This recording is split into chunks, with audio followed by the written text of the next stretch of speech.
Hello guys, welcome back to my channel, and today's video is about the bony features of humerus. You know that humerus is the largest bone of upper limb. The humerus head is half spherical in shape, which is directed medially, upward and backward.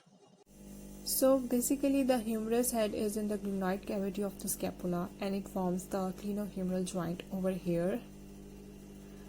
This long bone is divided into three parts: upper end, the shaft of the bone, and the lower end.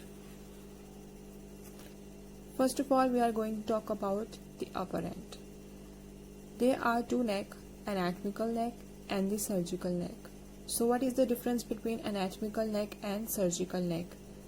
The line separating the head of the humerus from the greater and lesser tubercle is called as anatomical neck. Here is the anatomical neck, and the joint capsule is also attached with the anatomical neck, whereas the line separating the upper end of the humerus from the shaft is called as surgical neck. Humerus head is large enough and it covers 1/3 of the glenoid cavity. There are two bony impressions or bony prominences, the lesser tubercle and the greater tubercle. Lesser tubercle is anterior in position and gives attachment to subscapularis muscle, whereas the greater tubercle is lateral in position and it is further divided into three facets: superior facet, middle facet and inferior facet. On the superior facet, it gives attachment to the supraspinatus muscle, middle facet gives attachment to infraspinatus muscle, and inferior facet gives attachment to the teres minor muscle. And the space between the lesser tubercle and the greater tubercle is called as intertubercular sulcus or bicipital groove, where the tendon of the long head of the bicep brachii pass.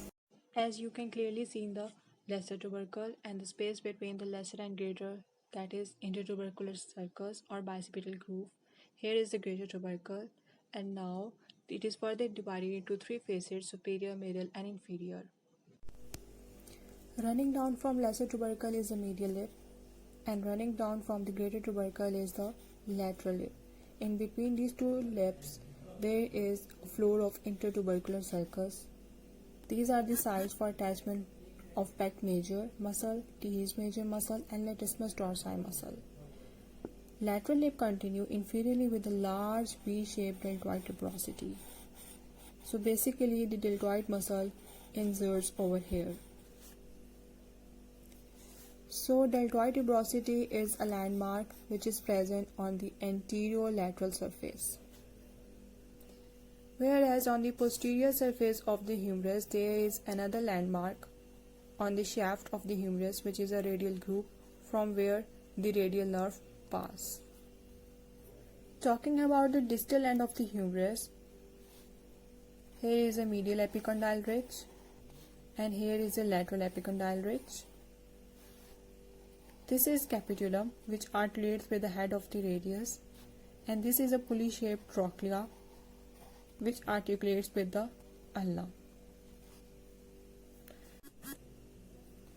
Above the capitulum, here is the radial fossa, and above the trochlea, here is the coronoid fossa.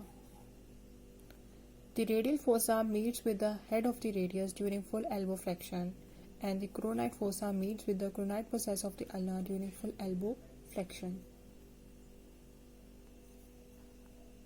On the posterior surface, here is the olecranon fossa.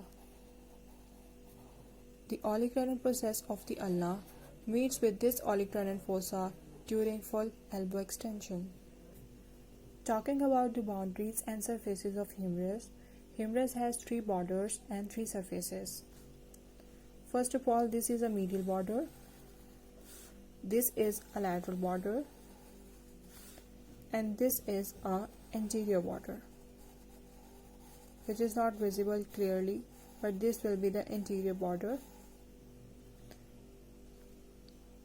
Now talking about the surfaces, it has three surfaces.